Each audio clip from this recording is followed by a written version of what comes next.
are watching The Horizon, the voice of the Amba woman, exclusively on ABC Amba TV.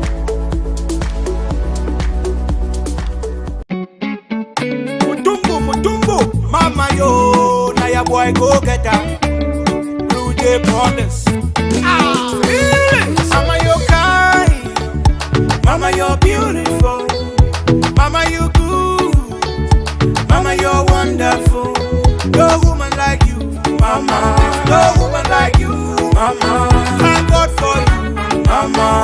Thank God for you, mama. 'Cause you gave me life, oh mama. Queen of my life, oh mama.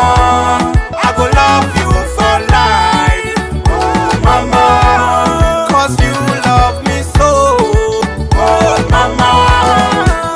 From small beginning, I never forget all the suffer when you suffer for me. Oh yeah, yeah. All the pain and the troubles where I put you through. I remember when money no be there and chop no be there for her. You be the try your best. You go run around to find us something where we go chop. When I dey sick, you know the sleep. You go the cry all night. You go hold me tight, start to pray, say God make you have my oh Lord. Ooh, I wo ye choma. Afunga na bere ye funga choma. Amba na bere ye amba choma. Enga na chinum ye ga choma. Mama, I wo ye choma. Afunga na bere ye funga choma. Amba na bere ye amba choma. Enga na chinum ye ga choma. Ye ga choma, mama. Enga na chinum ye ga choma. Chinum ye ga choma. Oh, you gave me life, oh mama. Queen of my life, oh mama. I will love you for life, oh mama. 'Cause you love me so, oh mama.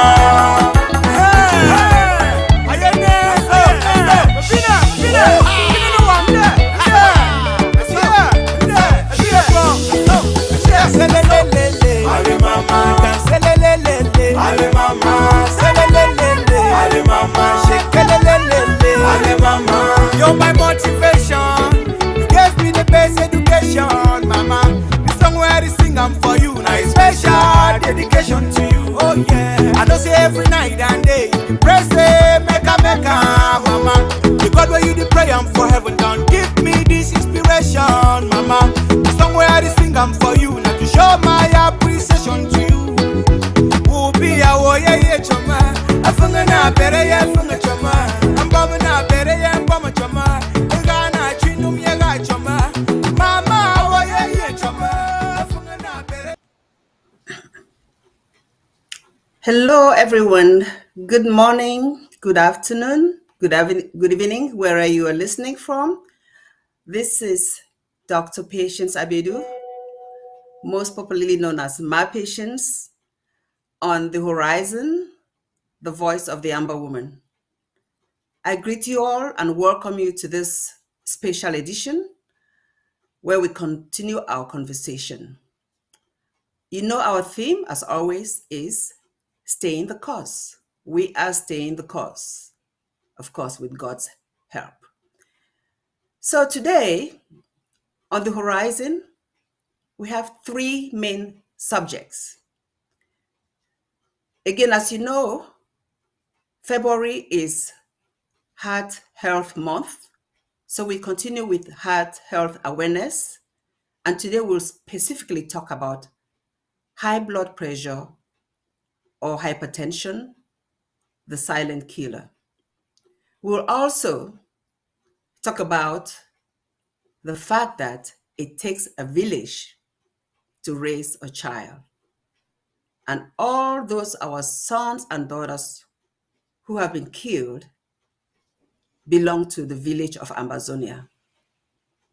But particularly we'll talk about the recent episode, the recent event that took place in Fako when some of our sons were adopted or arrested for no reason. Or I'll change that simply for being Ambazonians and taken to Boya. We'll talk about that. We'll also talk about the draft season. The draft season is upon us, and we'll have to mention that our patriotic duty is to draft and why. So with me today, in fact, I was not really supposed to be the host. I'm waiting for our host, Lady Casey. I think she ran into some problems, but when she joins us, she will take over her seat. But also we'll have the Chief of Staff, Dr. Yaya, join in later on and talk why every Ambazonian must draft.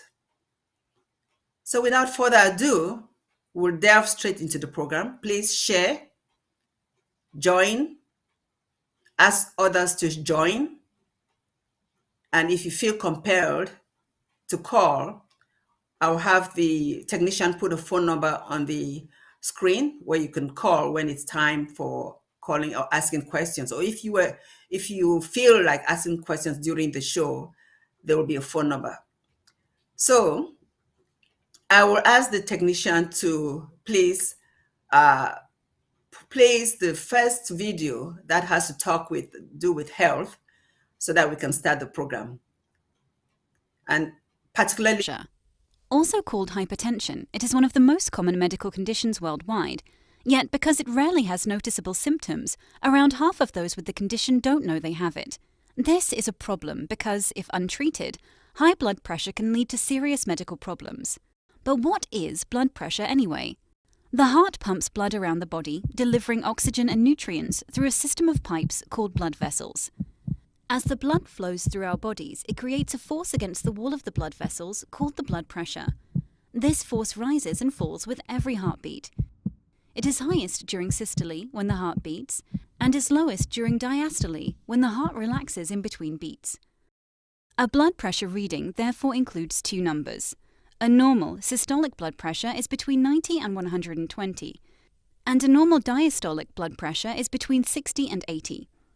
A reading regularly above 140/90 is called high blood pressure or hypertension.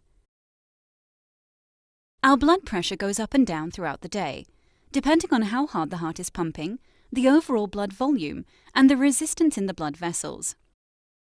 For example, in active or stressful situations, the heart beats faster and the blood vessels narrow, temporarily raising blood pressure. So, how does the condition hypertension develop? Healthy blood vessels do have a bit of give or elasticity, like a rubber band, that allows them to cope with changes to blood pressure. However, different risk factors reduce this elasticity and increase resistance in the blood vessels, leading to persistently high blood pressure. These risk factors include increasing age, a poor diet, smoking, drinking too much alcohol, being overweight, physical inactivity, ethnic background and family history. High blood pressure can also be related to or directly caused by other health conditions or certain medications. So why is high blood pressure bad for our health? It is often called a silent killer because it doesn't usually cause symptoms on its own. However, over time, high blood pressure strains the blood vessels and leads to tiny tears within the blood vessel walls. These tears increase the risk of fatty buildup or clots, which can narrow or block the blood vessel. If this happens in the brain, it can lead to a stroke. In the heart, it can lead to a heart attack, and in the kidneys, it can lead to kidney disease. Also, as the heart has to work harder to pump blood around the body, it can also lead to heart failure. Blood pressure is measured using a blood pressure cuff, as it is inflated around the upper arm, and readings can be taken either manually or electronically. As blood pressure fluctuates from moment to moment, several readings are needed over time to get a reliable measure. Electronic kits can be easily used at home for regular monitoring. If high blood pressure is diagnosed, a doctor may arrange further tests to check for risk factors and signs of damage. So how can blood pressure be treated and controlled? There are many lifestyle changes that can help maintain a healthy blood pressure. These include eating healthy foods, with less processed salty food and more fruit and vegetables, being more active, maintaining a healthy weight, not smoking and reducing alcohol intake. Doctors may also recommend one or more medications to control blood pressure. Some work on the heart, reducing the speed and strength of the heartbeat. Others work on the kidney to lose more water, reducing blood volume. And many work directly or indirectly on the blood vessels themselves, causing them to relax and widen. Each type of medication may lead to different side effects in some people. If these are troublesome, speak to your doctor, who can suggest an alternative medication or change the dose. It's important to take medication as prescribed and to monitor blood pressure regularly to check it's under control. High blood pressure is an important condition, but it can be controlled, and it is also largely preventable. Adopting healthy habits now will help to prevent serious consequences later in life. Health Sketch. Health for all to see. Wonderful, wonderful. So I think you guys have already seen that summary of high blood pressure. Most people know that high blood pressure is really a silent killer. And the reason it's called a silent killer is because most people with high blood pressure do not know they have high blood pressure, and they don't have symptoms.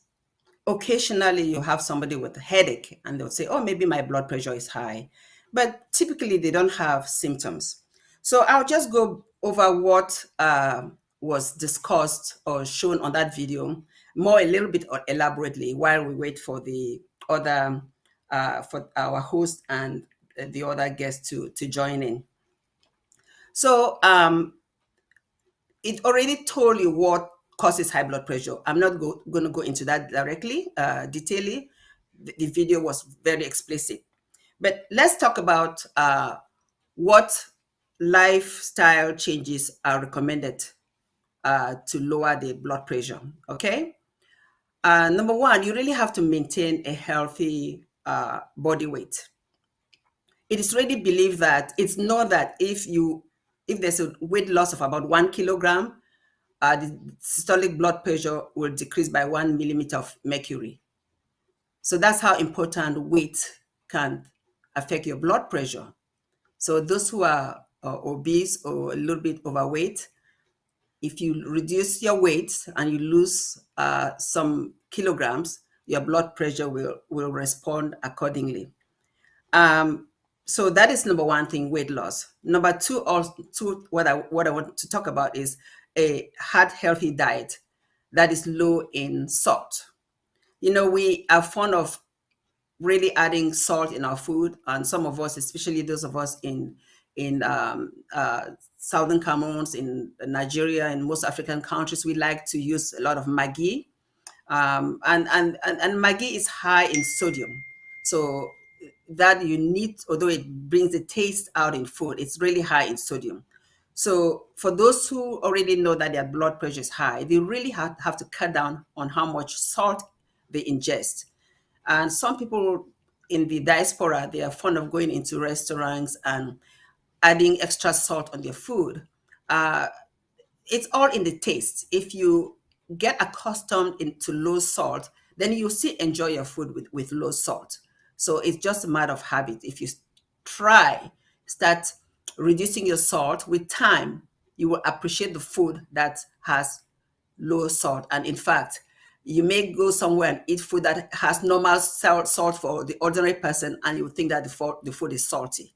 So if you have high blood pressure, or you suspect that you have high blood pressure, you must, or you have to reduce your salt intake.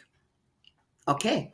Another thing to do is increase the amount of potassium you ingest. The reason is that potassium competes with sodium, and so that when you have more potassium, the sodium gets flushed out. But this is particularly important for those who don't have kidney disease, because if you have kidney disease, you don't want increased potassium. And how do you increase the amount of potassium? By eating 4 to 5 servings of fruits and vegetables. Fruits and vegetables, especially bananas and strawberries and green leafy vegetables, they really are high in potassium. And the fruit called kiwi has a lot of potassium. That is not in Africa, but you find that in the diaspora. So ideally, 8 to 10 servings of fruit and vegetable a day is really great for somebody with hypertension.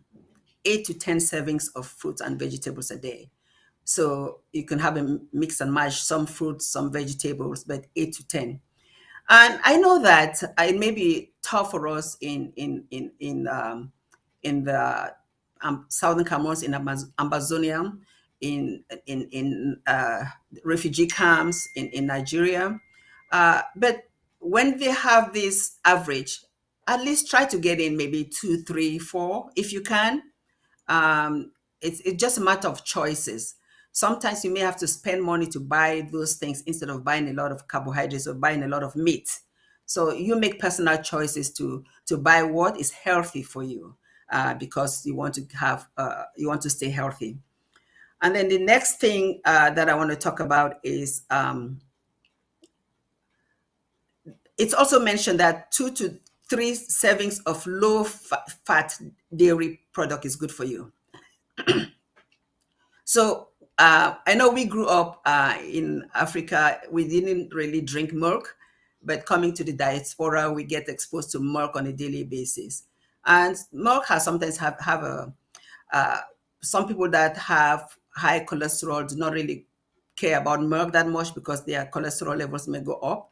But that's why it said low fat milk or skim milk, because the calcium in and vitamin D in that product also helps lower blood pressure.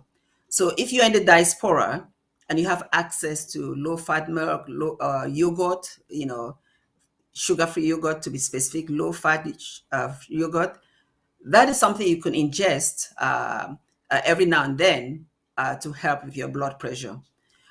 Those of us back home may not have access to all of this, but if you do, by all means, do buy that and take. And then reduce alcohol intake. It was mentioned in the video. And what do we mean by reduce alcohol intake? For women, said that you should have at most 1 drink a day. And by all means, if you are not somebody who drinks alcohol, don't start drinking alcohol. Don't start drinking alcohol. But if you do, a woman limit it to 1 drink a day. For a man, they say 2 drinks a day. I'm even stricter. I would say for women, just if it's possible, don't drink, or drink every other day or maybe occasionally. For a man, reduce it to 1 drink a day. And what is a drink? When I talk about a drink, you're talking about 12 ounces of a beer, that's a drink, or 8 ounces of wine, that is a drink. 8 ounces is like 1 cup. And for hard liquor or spirit, I believe it's like a third of a cup. So these are things that we really need to make lifestyle changes to help reduce blood pressure. And then exercise. Aerobic activity of about 150 minutes per week. So that could translate to about average of 30 minutes a day. That's not too much time for exercise, really. You have a 24-hour day period. You can squeeze in 30 minutes. Ideally, I would say go for 45 minutes. I personally try to do an hour every day. I really try. I make it a conscious effort to have an hour of physical activity every day. Sometimes it's difficult because I have to rush to work, but when I come back home, it may be late at night, I dance for 1 hour, get my blood pressure up. My heart pumping, I sweat, and that's really good for your body. So I sometimes when I come and I say these things, I speak from I practice what I speak, to say the least.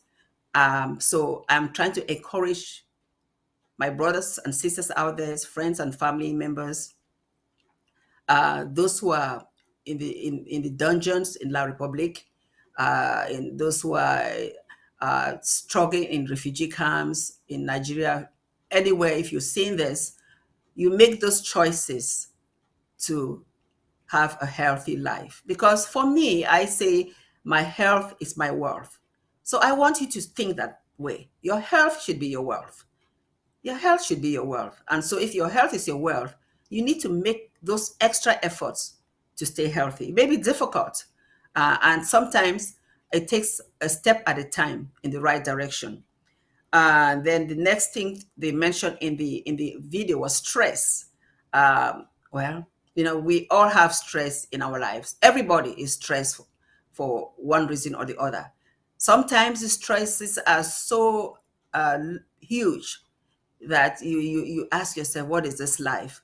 But it's just one day at a time. The next day things will look better. Our life is like mountains and valleys, and that is life. But you have to find the right way to deal with stress. Get friends that are supportive, to help you. The biggest person there that helps us with stress is our Heavenly Father, God. Have a conversation with God every day. That should be something that you do at a personal level, and you'll get the results. And then one thing that was probably not mentioned in the video is sleep. Sleep is so important. And when you talk about sleep, it goes along with stress. Sometimes we get so active, so busy that we don't set enough time for sleep. It's said that you need to sleep a minimum of 7 hours, ideally 8 hours a day.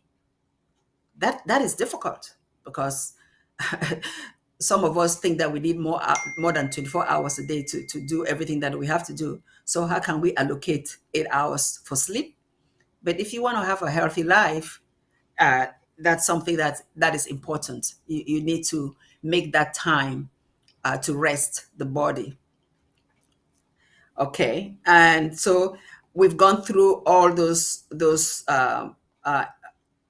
causes, potential causes for blood pressure. So let me talk next about how blood pressure is diagnosed.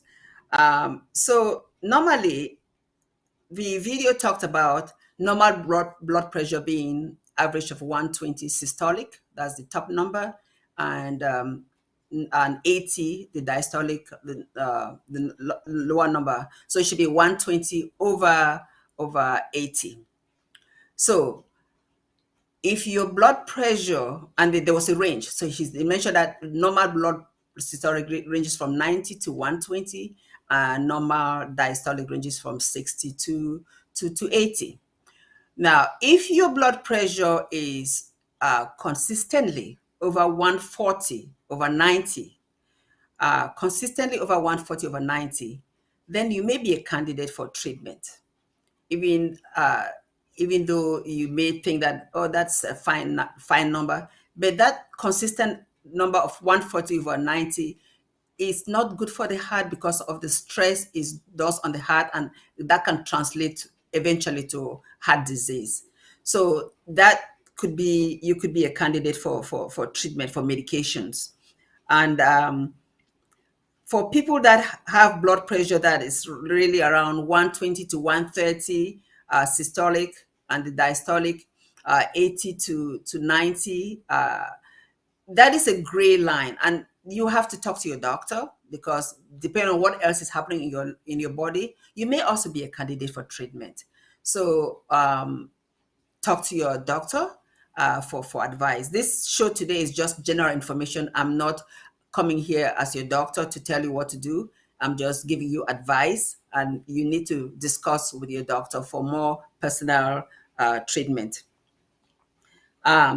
So we need to also find out, how should blood pressure be measured? When should you measure your blood pressure, and how should you measure your blood pressure? So this is for those who have home blood pressure machines that they have access to on a daily basis, or those who can go to stores in the United States or some other countries in the world. You have blood pressure machine that people can just go and measure their blood pressure. So you have to measure your blood pressure at least 30 minutes after you've exercised, meaning that you cannot exercise and go measure your blood pressure. You have to wait at least 30 minutes. It's also best to measure your blood pressure when you've already released your bladder of urine. don't measure your blood pressure on a full bladder or when you feel like going to the bathroom. And also, don't measure your blood pressure after if you've had any caffeine drinks, coffee or soda that is filled with caffeine.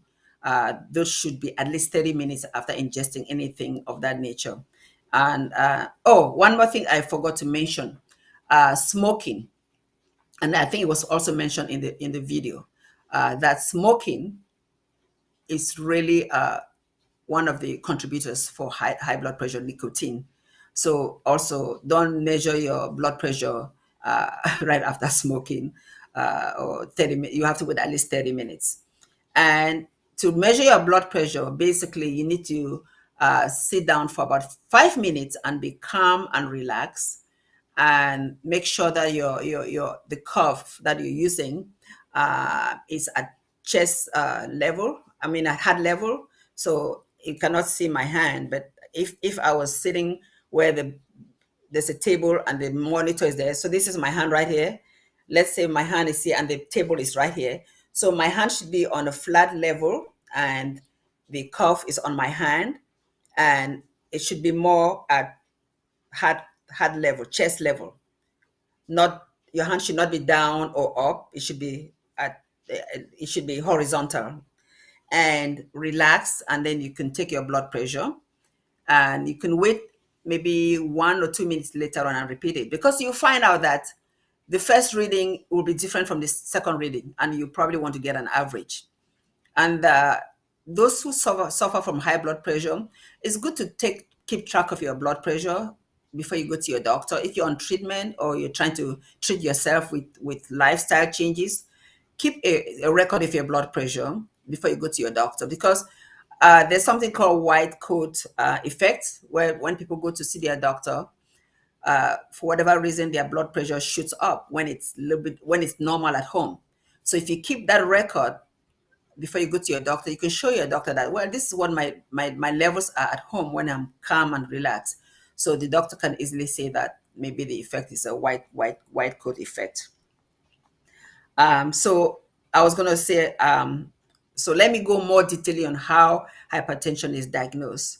So in general, they really use an average of 2 measurements at the doctor's office, and with 2 separate visits.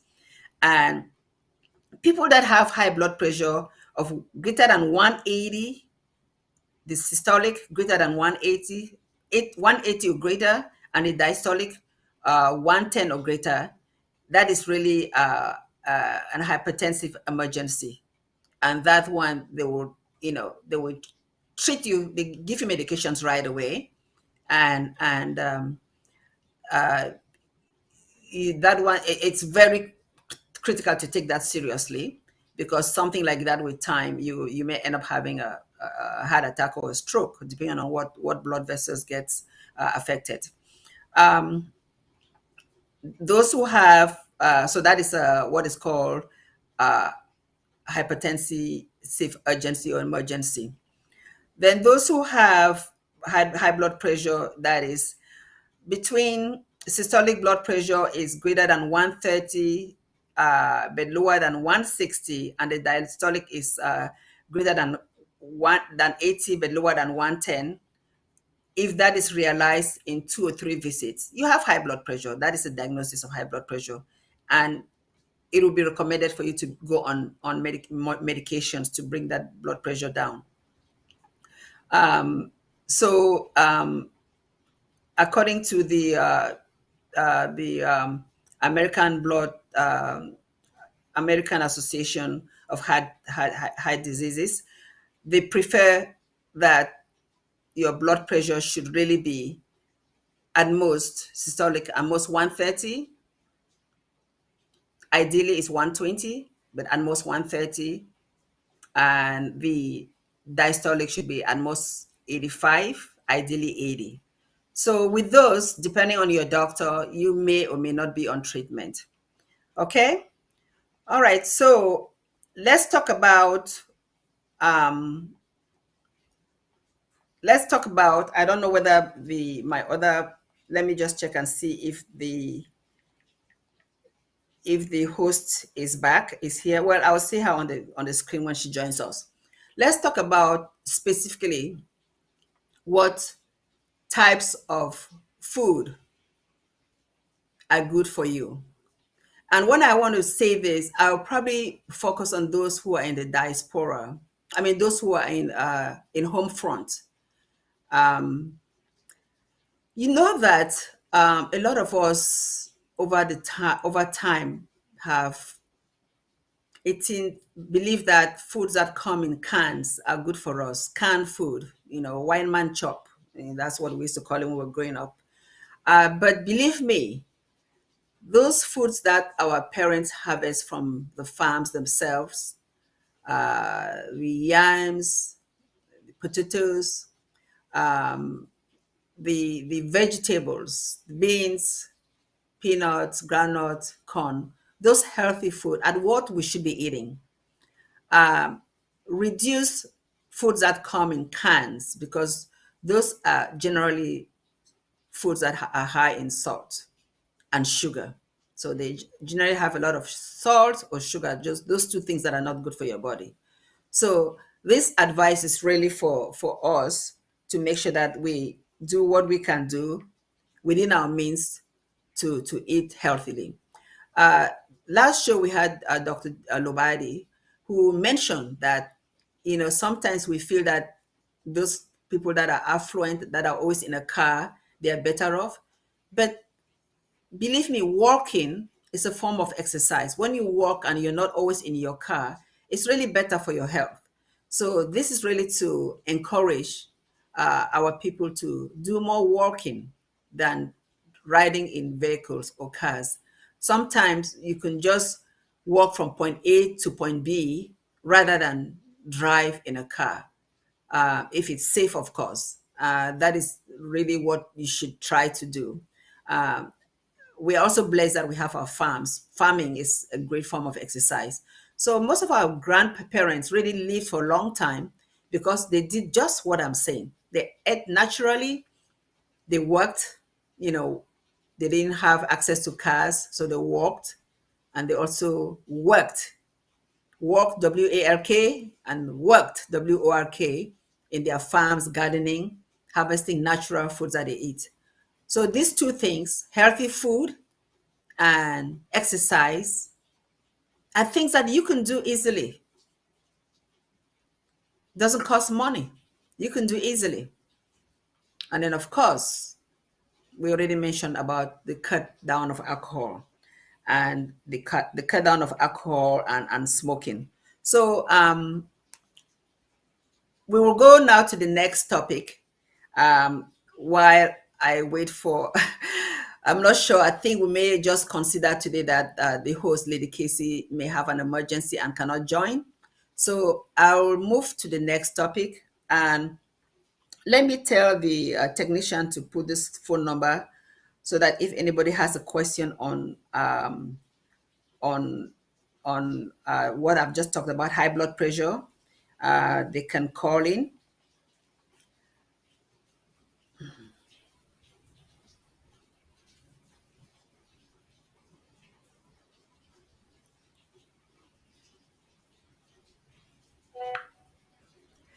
Okay, so we'll be moving to the next topic, and the next topic has really to do with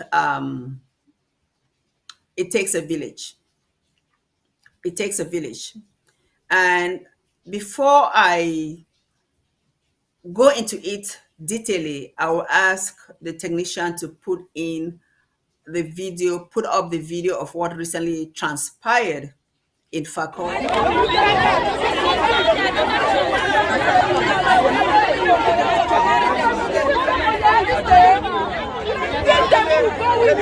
I mean, don't be weak council. They will not be soon or outside with no camp. Because they're all on a one week. And we told them, I'll see what will happen. I want to go with you. All their work,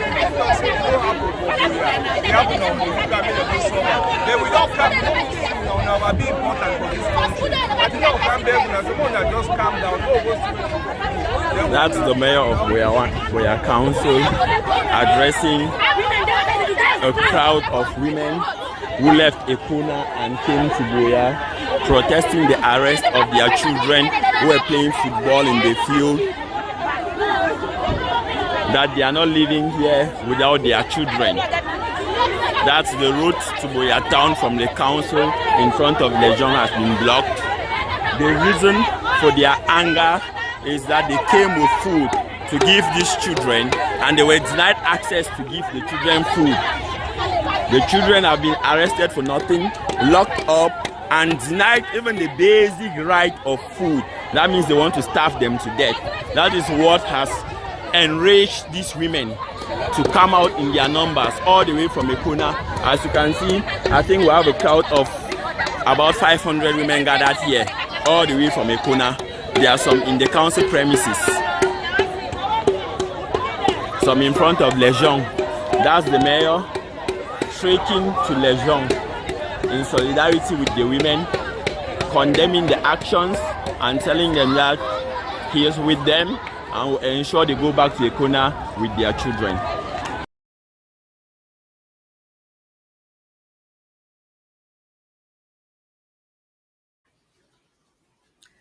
Thank you so much, technician. So most of you may have already seen this video. I think ABC had it on during one of the Undaunted shows. There was another video that I could not lay my hands on, is where the women were really walking. They were trekking long distances from Ekona to Boya. And what really happened here? By the way, we understand that some of the kids were released, but not all of them have been released. So what is really happening here? Let me ask a question. Have you ever seen a case or heard of a case in La Republique land where children were playing football and they were all carted away to jail, to jail? Have we ever heard of any case like that or seen anything like that? The answer is no. The answer is no. So what is happening in Ambazonia that our sons, our daughters are targeted on a daily basis? What is happening? Let's not forget that when this war started in 2017, we heard that the goal was to get rid of, the goal was to kill our sons 12 years of age and older and over. That was the goal of La Republique, to systematically massacre, eradicate our sons 12 years of age and older and over. And they have succeeded so far. They've been doing it. A lot of women have lost their children. Some mothers have lost 1, 2, 3 kids, sons. This is something that is not happening in La Republique territory. These mothers and women, because it was not only mothers, some of them were young girls, women, and some men, of course, went to that office, in front of that office, to demand the release of their children. It takes a village. And we want to thank these women immensely for being brave,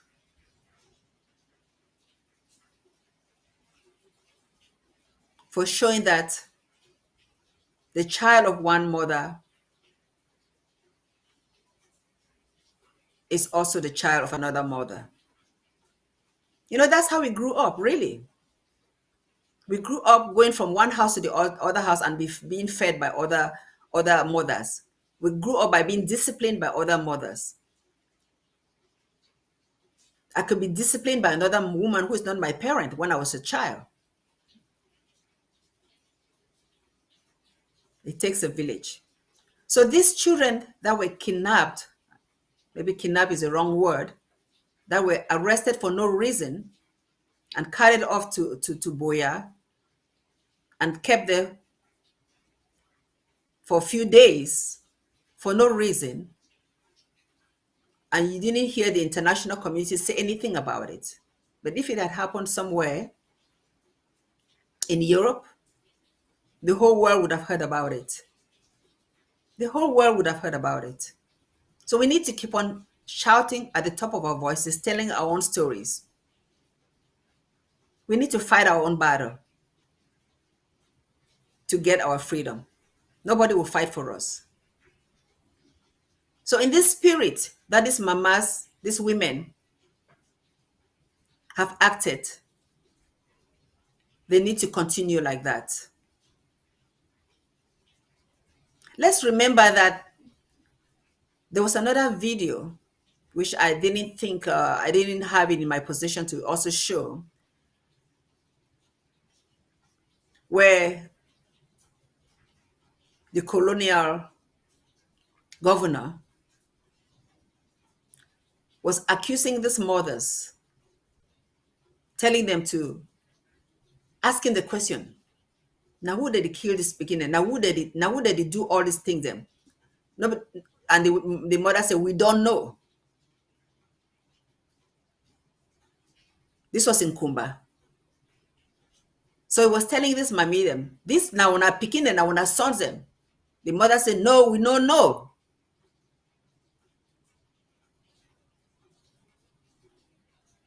That is the spirit of the Amazonian woman, of the Amazonian mother, of the Amazonian girl child.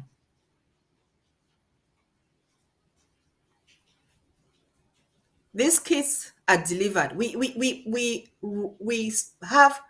have them in our tummy for 9 months. We raise them from birth to when they are young adults or when they are teenagers to young adults, and for them to just disappear simply because they are an Amazonian makes no sense. Those who may be watching and listening to me that work for La Republic government, that are originally Southern Cameroonian, meaning that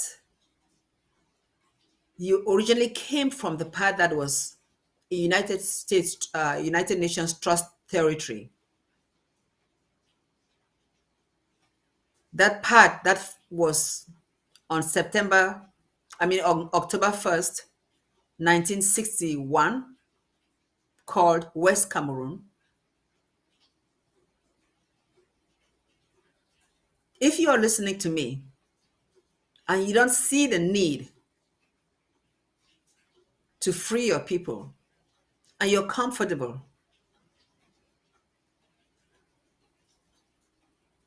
sleeping with the enemy,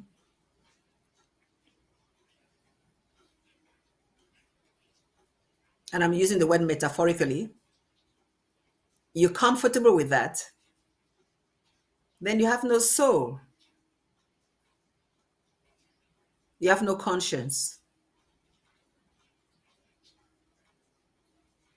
And during the last days of your life, you ask yourself, did I make the right choice by being silent?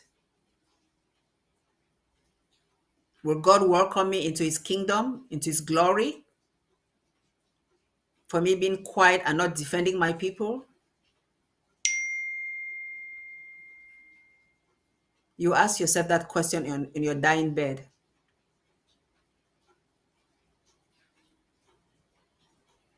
And you leave this land, somebody who will be considered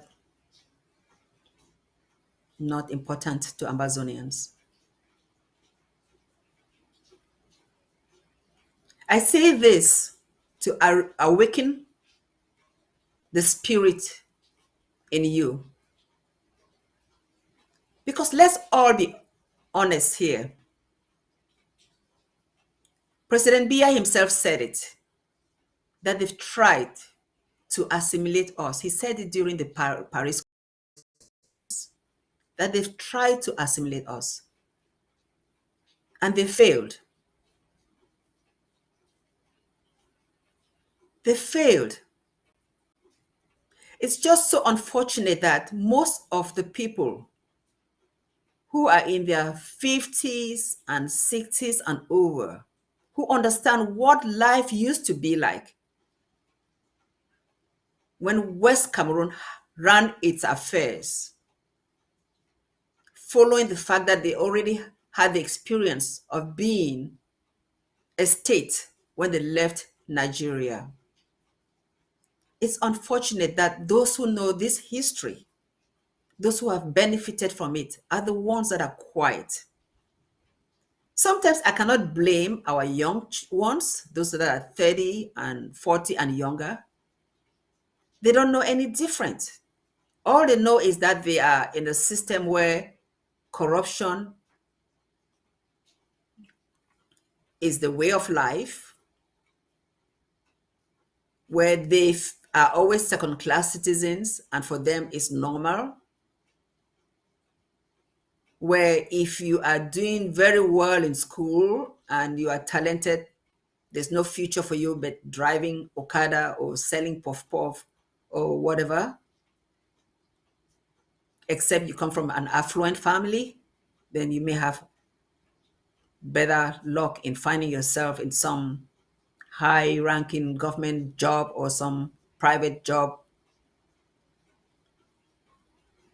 But the common person that came from one of those villages that has been raised, Kwakwa, all those places that have been burned down, the common child doesn't have a chance to survive under that system. So those, our men and women who know the history, who know that we were a thriving nation. I mean, I was a child in the early 60s, but I enjoyed some of that freedom that our forefathers had. These children that are in their 30s, 40s and lower do not know any different. So we have to fight for them. We have to fight for them. We're re-educating them right now. This is still around the theme of it takes a village. We need to keep on educating these children.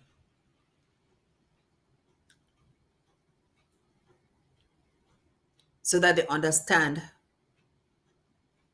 that they are fighting for their inheritance. They are fighting for their land. Who owns the land? They own the land. By all means, most of us will be gone. Those of us that are in our 50s, 60s, 70s will be gone in the next 30, 40, 50 years. We'll be gone. But what do we want to leave behind? This village that we are raising. We want these kids to have a land where they can prosper, a land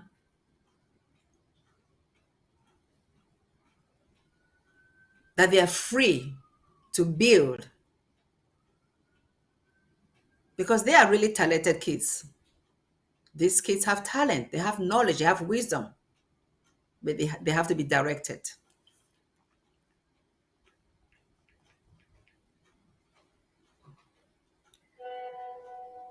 So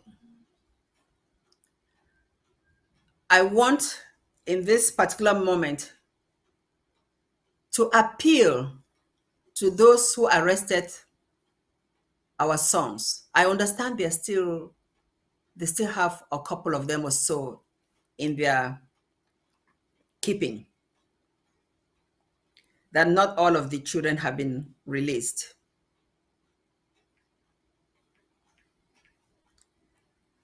This message is for them, that these kids that they arrested are future Ambazonians, and those that are still having their possession are Ambazonians and have not committed any crime. They are simply Ambazonians. And that if they are claiming that things have come back to normalcy, that everything is okay, why was it necessary to go arrest these children? That's a simple question. If they are claiming that life is back to normalcy, why did they go pick up these children?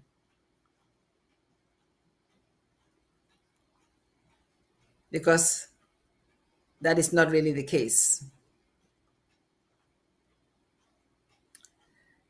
So, we are telling them, the mothers, the women that are in the diaspora, all of us, we are fighting for our women. We are joining the women.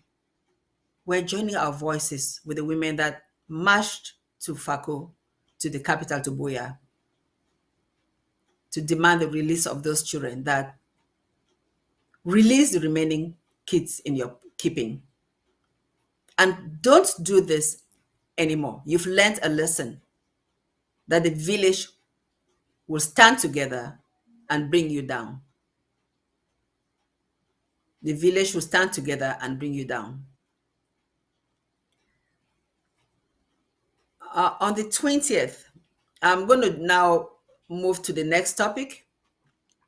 Our show is usually supposed to run till 7:30 Amba time.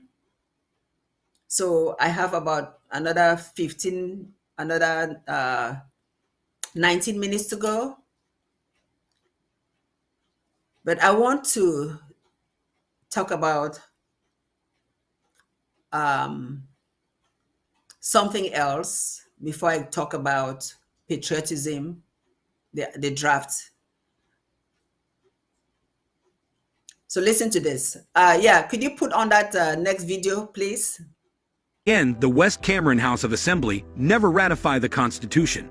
However, on October the 1st, 1961, the Federal Republic of Cameroon nevertheless came to fruition with Ahidjo as president and John New Foncha as vice president. French Cameroon became East Cameroon and Southern Cameroon became West Cameroon. But for the purpose of this video, we shall continue using their former names for better understanding. On the 30th September, the British administrators left the Southern Cameroons. The next day, the Army of French Cameroon marched over the border. The mobile wing armed police of the Southern Cameroons was disarmed by them. It is described as a forceful takeover. An official from French Cameroon was appointed in the position of a Governor General over the Southern Cameroons. His official title was Inspector Federal Administration. He was accountable directly to the President of French Cameroon. Then followed a host of other French Cameroon civil servants, including subsequently its police force, which literally took over Southern Cameroons. In 1965, Augustin Juo became the Prime Minister of Southern Cameroon, but was sacked by President Ahidjo in 1968 and replaced by St. Muna. French advisors of President Ahidjo recommended the introduction of bilingual schools to educate and assimilate Southern Cameroonians in favor of French Cameroon. The aim was to slowly absorb the Anglo-Saxon Southern Cameroonians into the Francophone hemisphere. That happened additionally to the massive deployment of administrators from East Cameroon. At this point, tensions started rising in Southern Cameroon, which led to Foncha expressing his unhappiness with Ahidjo's progressive assimilation and marginalization of the people of Southern Cameroons. Ahidjo sacked him from the position of vice president and replaced him with St. Muna in 1970. In 1972, President Ahidjo declared to conduct a referendum about the form of the state. The Southern Cameroon's lawmakers heavily opposed and rejected that idea, stating that the articles in the Fumban documents that read thus: any proposal for the revision of the present constitution, which impairs the unity and integrity of the federation, shall be inadmissible, and proposals for the revision shall be adopted by simple majority vote of the members of the Federal Assembly, provided that such majority includes a majority of the representatives of each of the federated states, not through referendum. Ahidjo ignored the concerns. So under duress, and to avoid bloodshed, Southern Cameroonians submitted to Ahidjo's decision on 20th May 1972. The referendum was conducted with a favorable outcome for Ahidjo. The whole process was in violation of Article 47 of the Constitution of the Federation, which prohibited any attempts to change the federal form of the state. The name of the state was changed from Federal Republic of Cameroon to the United Republic of Cameroon. Ahidjo then divided Southern Cameroon into two parts, which he called Northwest and Southwest provinces, today known as regions. At the time, Southern Cameroonians were totally against Ahidjo's regime, and animosity started to increase among Southern Cameroonians because they felt totally disrespected and marginalized. Despite the fact that Southern Cameroonians were against Ahidjo's decisions, Cameroon as a country was doing well economically, but most resources was being moved to French Cameroon. Development projects proposed by Southern Cameroonian leaders were either rejected, cancelled, or executed in French Cameroon. Due to health issues, Ahidjo could not continue as president, so he handed over power to Paul Biya, whom he had been grooming for a long time. When Biya took over power from Ahidjo, he further aggravated the whole situation by single-handedly changing the name of the country, the initial name of French Cameroon after independence. The change led to the removal of one star from the flag, which represented the two states, implying Cameroon was one and indivisible state. Southern Cameroon, through several efforts, fought to return to federalism, but all their efforts were abortive. And it was during their struggle to return to federalism, or worst-case scenario secession, that the word Ambazonia was first used by lawyer and political activist Fon Gorgi Dinka, where he called on the people of Southern Cameroon to secede and form a new state known as the Republic of Ambazonia. During the presidential election in 1992, Southern Cameroonians and a vast majority of French Cameroonians rallied behind John Frundi because they felt if they couldn't get secession, at least they should get someone from Southern Cameroon rule the country, because they believed if they had a Southern Cameroonian as president, they would return to federalism. Unfortunately, John Frundi lost to Paul Biya. Despite the massive protests that followed the proclamation of the results due to claim of elections irregularities, Biya was sworn in as president for a second term in November. The government of French Cameroon continued to suppress the people of Southern Cameroon, and in 1994 John Du Foncha and Solomon Muna, both former prime ministers of the Southern Cameroons, returned to the United Nations in New York and demanded separate independence for the Southern Cameroons. The mission to the United Nations preceded the All-Anglophone Conference AAC1, which took place in Boya, bringing together all Southern Cameroonian citizens, who unanimously called for the restoration of the statehood of the Southern Cameroons. A second All-Anglophone Conference, AAC2, was held in Bamenda, at which the decisions of AAC1 were reiterated, and a reasonable time given to French Cameroon to accept a return to the two-state federation, failing which the people of the Southern Cameroons would be left with no other option than to revive its statehood and revise its independence.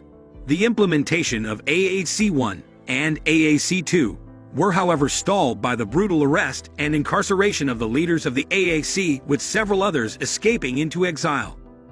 The desire for self-determination remained alive in the people of Southern Cameroons till October 2016, when everything escalated and took another turn. The crisis started with the teachers' and lawyers' peaceful protest. The lawyers had sent an ultimatum to the government of Cameroon, calling for a redeployment of French-speaking judges from English-speaking courts, and the translation of the Ohata Law from French to English. The Cameroon government initially responded by cracking down on lawyers' demonstrations, as well as the protesters and insurgents. This led to a full-fledged guerrilla war in Southern Cameroons, as teachers and students joined the lawyers in protest. Something that initially started as a peaceful demonstration gradually metamorphosed into a full-blown civil war. The lawyers and teachers were accused to be the cause of the crisis, but in reality the ongoing crisis in Cameroon was caused by years of marginalization. On the 1st of October 2017, at the climax of the crisis, the separatists from southern Cameroon declared the independence of southern Cameroon, which led to more violence. On November 30th, 2017, the president of Cameroon declared war on the Anglophone separatists. This marked the start of a very violent confrontation between government forces and armed separatists. The conflict started in Manu Division, where the Ambazonia Defense Force operated. From there, the conflict spread to other parts like Libialam, Fako, Momo, Bui, and Ngokatunja. Several armed fractions have emerged, such as the Red Dragons, Tigers, and Seven Kata, amongst others.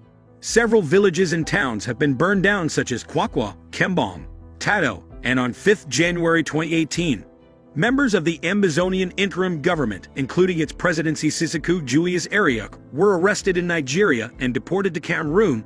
They were subsequently arrested and spent 10 months at a gendarmerie headquarters before being transferred to a maximum security prison in Yaoundé. A trial started in December 2018. Fast forward to 2023, the governments have tried every single measure possible to put an end to the crisis to no avail. Apparently, the people of southern Cameroon are determined to end the crisis only after they secede from French Cameroon, or at least return to the 1961 constitution drafted during the Fountain Conference. Since the beginning of the crisis, almost 1 million lives have been lost, property destroyed, and families separated. At this point, the government of Cameroon doesn't really know what to do anymore. As of the making of this video, Cameroon is one of the most unsafe countries in the world, especially if you intend to visit the English-speaking regions of the country. From the history we just explained in this video, it can be said that Britain and France ruined Cameroon.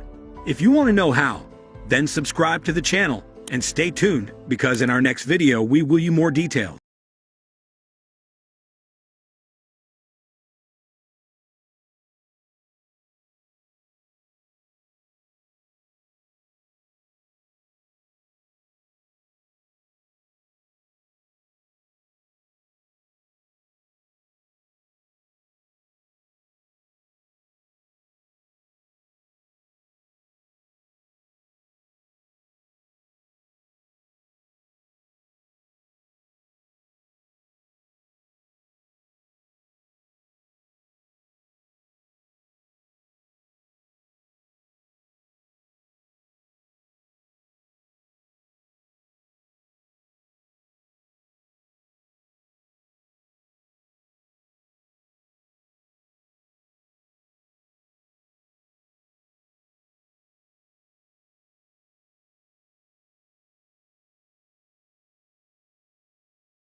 Okay, thank you so much. I hope this video that we just saw is educating our people. I thought that every now and then we should really remember why we are where we are today, that a lot of effort has been made to solve this problem over the years.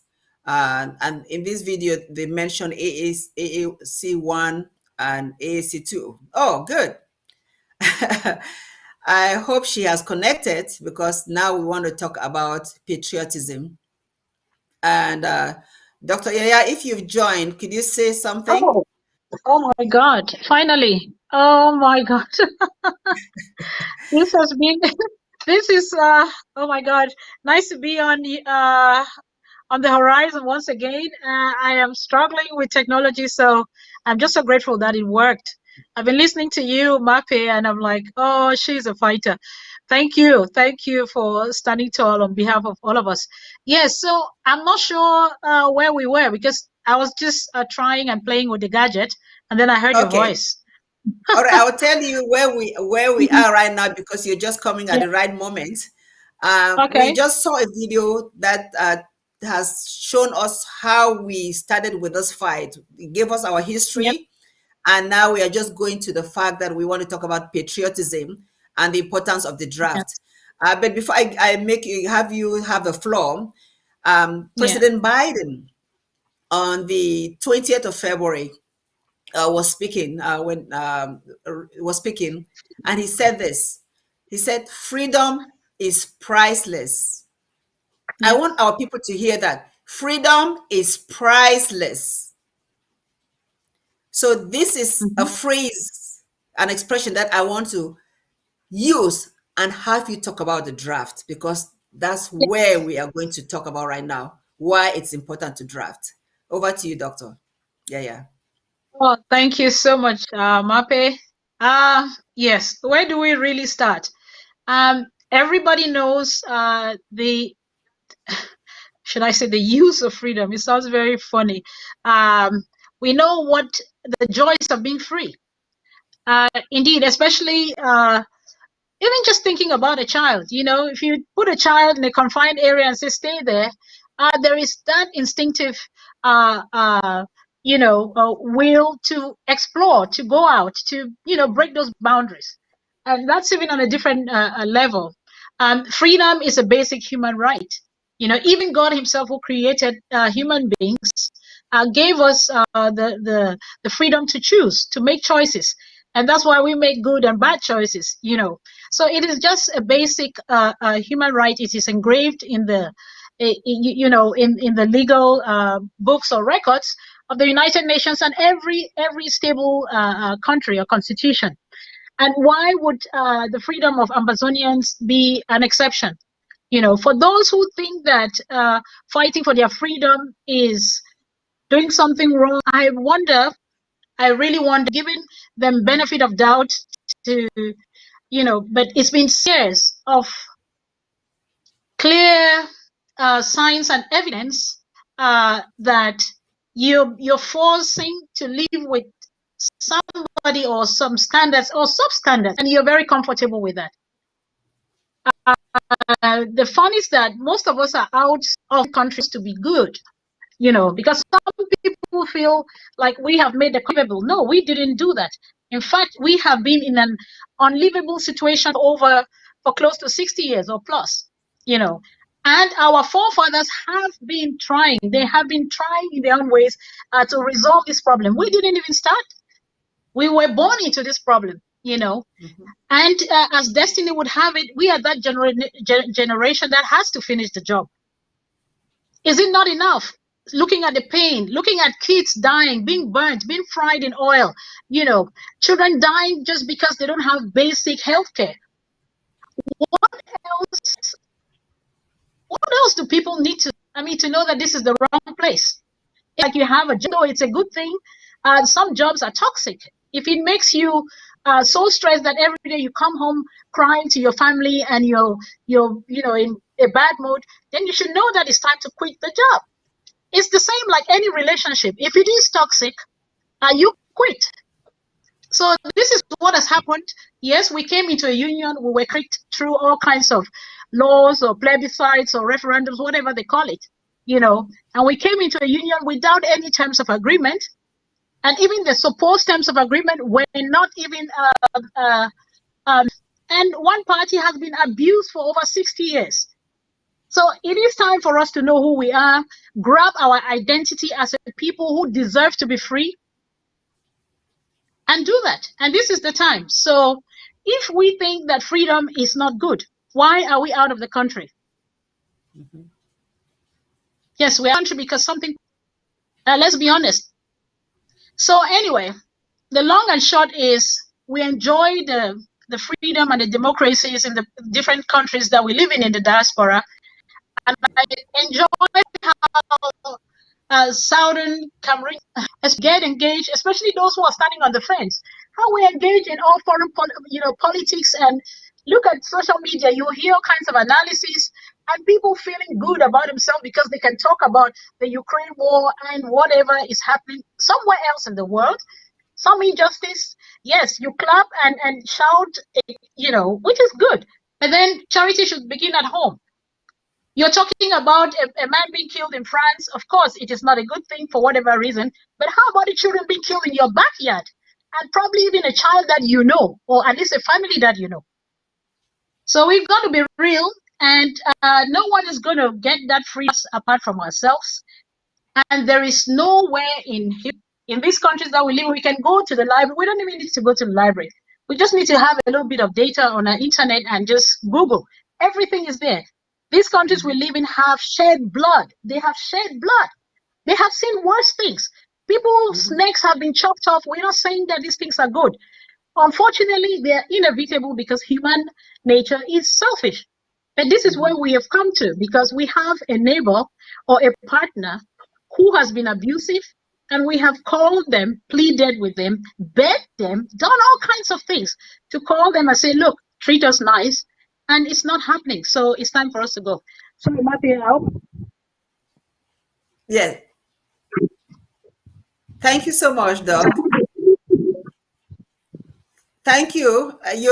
Your voice is going off now. Say something again. Let me hear you. You're on mute. No, not.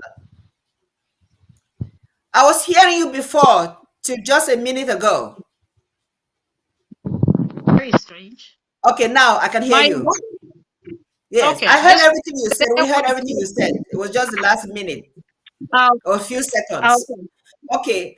I want you to talk about the draft, because we're going to be ending this program in a few minutes. It's a tough day for me. I have to rush to work. So, but before you talk about the draft, this is draft season is upon us. And there's something that I'd written sometime earlier this month. I said, it is better for 1 million Amazonians to contribute $1 each day than for one Amazonian to contribute $1 million. Why? Because the power of collective ownership trumps single ownership. And that had to do with the Amazonia Independence Due 8. Now we are talking about the draft, that we have to all be drafted, because the people on the ground, the people in home front, they are losing their lives. They are fighting. They are defending our land. But we in the diaspora, we have to take it as our own duty, our own patriotism. It's not a small word. We are familiar with what John F. Kennedy's ask not what your country can do for you, ask what you can do for your country. So basically, Dr. Yaya, this drafting thing, what do you want to tell our people about draft season?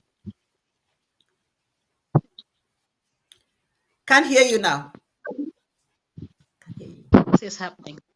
Yes. Strange. Now, okay. Okay, now. Can you hear me? Yes. Okay, I'm just gonna rush through. Can you hear me?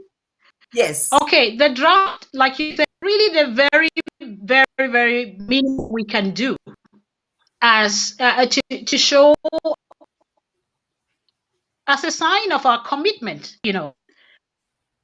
free. We are even talking, we're paying for that we are in a very good place. Can you hear me? Yes. Can you hear me? Because I'm frozen. I can hear you. Okay. So we're talking about fighting for our freedom, paying for our freedom with money. That is the most comfortable way to get your freedom. Just paying money and still be able to sit and dress up like we do, look good, go to work, come back, sit in our homes comfortably, be with our loved ones. That is luxury. Not even, compared, to those on home front who are paying the sacrifice with their lives, with the uncertainty of not knowing next minute will look like. They're not sure about food. They're not sure about basic hygiene, water, health. They're not sure about moving the next 10 steps without a bullet blowing off their head or that of their child. Please, diaspora, we have no excuse. All this talk about, oh yeah, this is heavy, it is too small. It is not too heavy until you know the price of what you're fighting for. Freedom, I think Mape, you mentioned that, is truly priceless. Money cannot buy it. Money cannot buy it. What money the money we need now through the draft is to facilitate us to do things that we need to do. But the people who are paying with their lives, there's not enough money that we in the diaspora can pay and complain that will ever match to a life that has been lost. And think about it. How many thousands of lives have been lost? And you sit in the diaspora, you complain about $1,000 for real? I'm not saying that it is easy to come by. It is not. But at least you have the opportunity to get that. You have the opportunity to refrain from certain things. You have the opportunity to sacrifice some things. You have the opportunity to forego some things and make room for this. How about people? How about villagers? Well, I'm sorry to use the word. How about, let me say, less privileged people who build houses, back home? How do they do this? Would you say that they are necessarily rich? That's why they build the house? I don't think so. They build the house because to them it is important to have a house, to have some kind of shelter, and therefore they know that they are going to save money on this and that in order to build this house and get it going. So the long and short is, it is about how much you want that freedom. There's not enough money. There's not so much money that you have to complain that this is too much. Because if you do that, you value the lives of those who died for us. So many. There's so many. Please, I know life is tough for us in the diaspora. I'm not saying that it is easy, but we cannot win our freedom with ease. Let us look at all the history. People have died. People have been gassed. People have gone through all kinds of torture. So if our own sacrifice is just money, I say just money, because you cannot compare somebody's life with money. We've seen, if money could do everything, rich people will never die. So we are comfortable. All we need to do is just save some money somewhere and add up this money and just draft the federal government, the Ambazonian federal government, who will be actually, we're having our first draft launch tomorrow, and the Savannah zone is going to host the federal capital.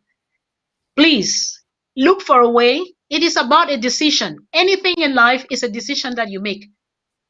We're not saying it's easy, and I'm not trying to underrate some difficulties that we face here, but is it more difficult than the person who does not even have a job, doesn't have the freedom, who is at the risk of the enemy to be killed, to be shot, and even buried in mass graves without anyone knowing? So let us push ourselves a little bit, get out of this comfort zone, and cause a little bit of pain, because the pain we would cause ourselves by giving money is nothing close to somebody living through, a physical wound that was wounded by, a stray bullet. So please, let's think about it and put things in perspective. The faster we get things done, meaning the more we put in our monies, because we can see that the game has changed. We can see that since the federal government is being drafted, because before we've been working on a more decentralized basis as far as defense is concerned, we are seeing that firepower is returning back. Of course, we need all arms of our government to be equally strong, but this new strategy is certainly working. So please empower the government to get this job done quickly. It is important to get it done quickly, because we don't want to be in this situation for too long. It hurts, even though we say, yes, this is war. It just hurts to see these pictures, to see all these traumatic pictures of people being killed every day. So then for you to keep your money and your counting and asking some strange questions, trying to spread this money over 10 years, think about it. How about the fighters who are down there?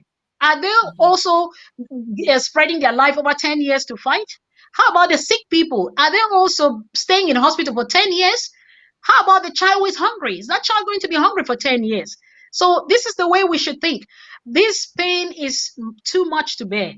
And let us cause ourselves relative pain to shorten the suffering for everybody, so that we will have a free country we can go to.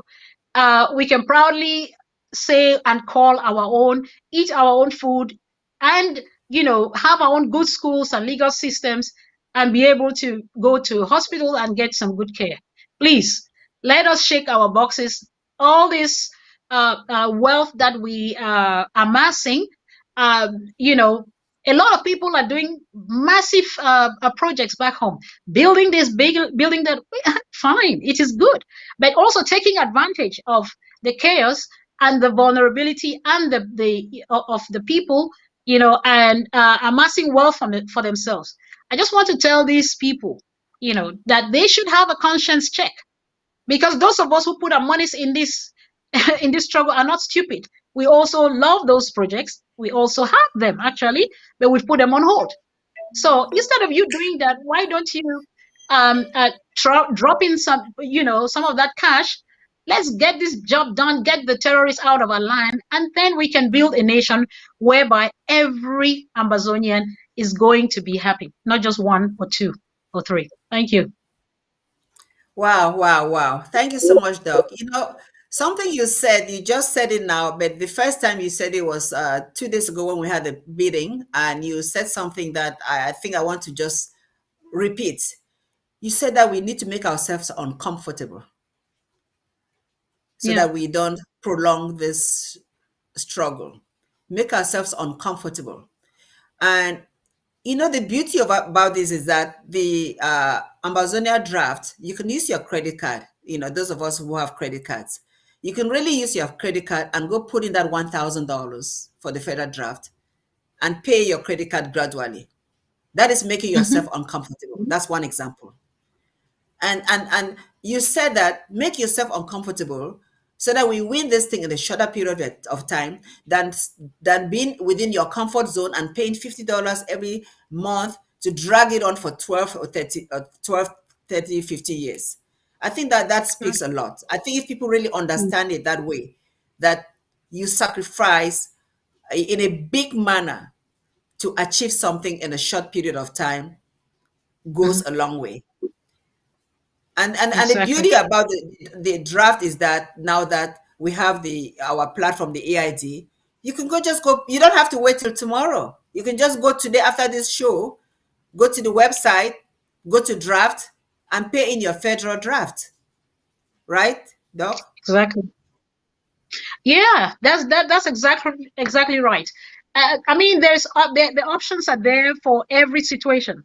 But now we have our national websites, which are up and running, and very secure. We're told by the experts. So please use these portals. We know that we've had experiences in the past that could make people be kind of reserved or suspicious about safety and security. A lot of expertise has been put into this project, and yes, every day we're a work in progress. Look at where we are today. 5 years ago, we were collecting money from door to door, so to say, and now we're progressing to the point where we can do things even from your toilet. If you, like people sit in toilet, I'm sorry to be quoting weird examples, and read newspapers. You can just be with your phone and click on the website, and you put your payment details, and that will just be automatic. But we also know that not everybody is in a position to use their credit cards. There are so many ways you can draft. There are some people who do not have credit cards, and that is okay.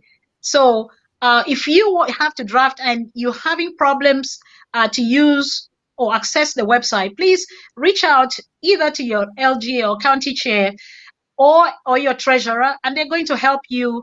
And you could actually wire money. This I do a lot of times. People wire money through me, and I pay them through the national channel. So there is no excuse. We're just trying to say this is not like too much high tech. Because when we talk to people, we have to make sure that we reach out to the a majority of people and make sure that everybody is able to have the chance to participate. So we want the money in. So that money can come through our websites. The money can come through your whichever channel. I'm talking about the extreme cases where they might not be able to access the website, or they do not have credit cards to do online payments. There's always a way out. Talk to somebody. Talk to the treasurer, national treasurer. Talk to anybody, in fact, talk to your county or LGA member who is in the treasury or your treasurer. I guess that's what I'm saying. Yeah, and we just need the money. Yeah. Yes. Thank you so much, Dr. Yaya. Thank you, Chief of Staff, for coming to the Horizon. Normally, we will be Thank you. really Okay. ending the show right now. I'm really getting into crunch time. And Okay. I'm glad you were able to make it despite all the difficulties. Oh my God. So hopefully you'll Yeah. join us in the future with easier access. So any final word Yes. before I do a closing remark? Any final word, Doc? Yes. Yes. Yes. I want to encourage everybody that be positive, because we're definitely making big strides. You know, human nature, we always tend to look at the difficult part because, yeah, we're human. But let us not forget, let's look back and look at where we've come from. I'm talking about back even before some of us were born, you know, where people did not have, our forefathers didn't have the courage to even voice out the problem. They were talking in whispers, you know.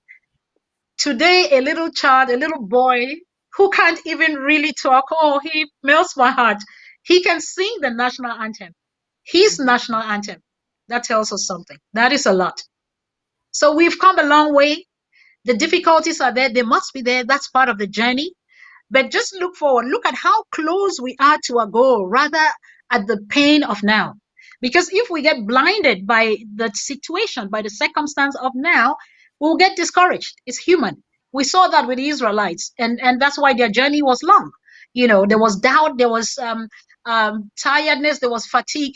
So my prayer is that we should always set our eyes on the goal. The goal is that freedom. You and I may not even live to enjoy this, but it should be our honor to know that we were part of this journey. We have great patriots who have, oh my God, we think recently of Nick Clement Asongwe and many more, Danny Cole, and I mean, talking about those in the diaspora, not mentioning and not forgetting our ARFs, you know, who have been cut short. They've not seen the physical boya, but these are men and women of honor who died in dignity, because their names will go down in history that they did something honorable in their lives. So it is, I'm calling on everybody, every county chair, every LGA chair, every Amazonian, and even sympathizers, come tomorrow to the draft and draft for your nation's freedom. You're not drafting for Savannah Zone or Atlantic or Midland. The Savannah Zone is simply the host. It's just a way of mobilizing. You're drafting the federal government. So please, if you're from the Atlantic or the Midlands, do not say, I'm waiting for my turn to draft. In fact, everybody is expected to come out tomorrow and pay their $1,000 to the interim government. And you will see what will be delivered in 3 months. Because if you want to take this as a test, the very short period from, I'll say, November or the beginning of this year, when we really started picking up, you know, the pieces from or what happened, you can tell, you can see the difference. We're seeing there's a lot of the bits of popping up happening here and there.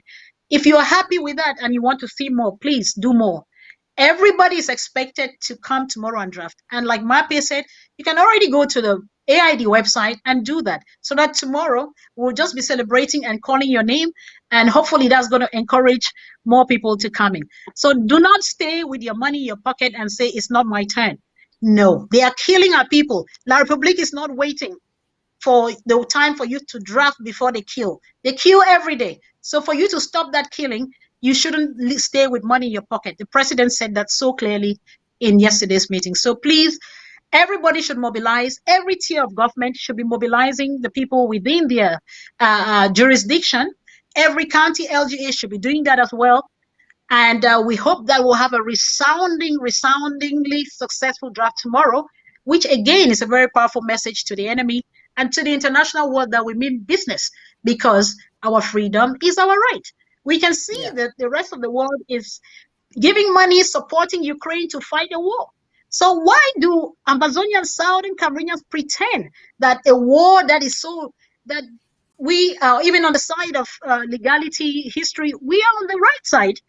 And you claim that, oh, a war is bad. We don't like war. War was forced upon us. So please, we don't have helpers. We are our own helpers. And yes, we can do Absolutely. this. Yes, we are doing this. And yes, we shall do this. We must get to Buea. We cannot stop this war. We're in the middle of the ocean. We cannot stop. If we stop, we drown. So we need to just keep swimming till we get on the other side. So please don't be discouraged. See you tomorrow in all upbeat, and make sure you mobilize, bring 1 or 2 persons to draft for the federal government. Even our Francophone neighbors, they will enjoy Ambazonia. They will benefit from this Ambazonia because they will have something that they can compare to and say, oh my God, some countries can be different. And we should be proud that we are the pace setters of Africa. Thank you, Mape. Absolutely. Oh, well said, well said, Dr. Yaya. Really well said. I get So emotional again, as we sometimes. conclude, we are the never again generation, and you said it rightly. Yes. We have to fight for freedom. Freedom is priceless, like President Biden said. We have to fight for our freedom. We don't have anybody supporting us. We have the duty. It's our patriotic duty to pay that draft, Exactly. that federal draft. And each and every one of us must do it, unless you don't consider yourself an Amazonian or a Southern Cameroonian. Again, do it for your children, for the next generation, to build that land that is going to be flourishing with milk and honey for generations and generations to come. So thank you so much, fellow Amazonians, for watching The Horizon today. We went through 3 topics. We talked about your health, specifically high blood pressure, what you need to be doing. We talked about it takes a village to raise our children. And we thank the mothers who marched to Buea to demand the release of those kids. And we're asking those terrorists that still have our kids in their possession to release the remaining children. And finally, tomorrow, draft day is upon us. Come one, come all. Let's draft for our freedom. Let's draft for our freedom. Thank you so much. And The Horizon will be back next week, same time, same place. Long live the Federal Republic of Ambazonia. Short live the struggle. Samboy Records. Welcome to me.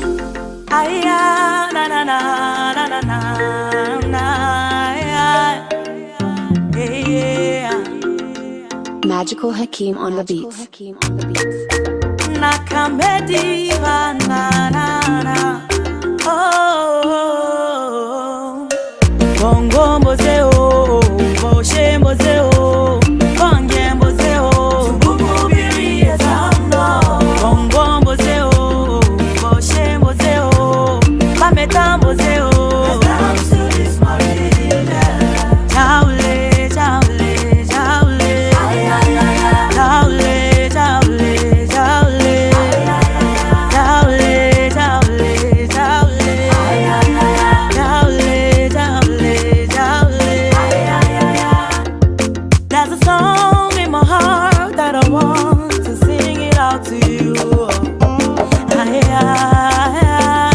Fighting the pain and the hate you're inflicting on your brother. Lesson no to tribalism, nepotism. Lesson no to bad energy. I'll embrace some love. To the clock, to the one, let us live in harmony. Bongo mbozeo, boshe mbozeo, bonge mbozeo.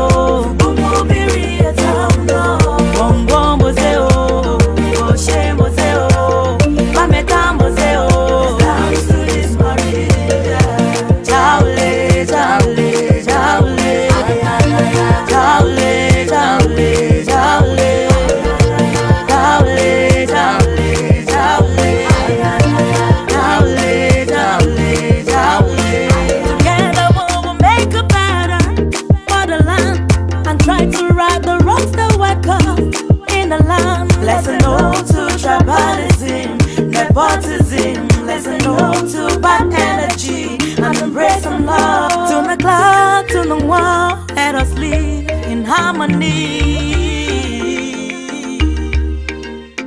Love, love, love, love is all we need. Magical Hakeem on the beats. Love.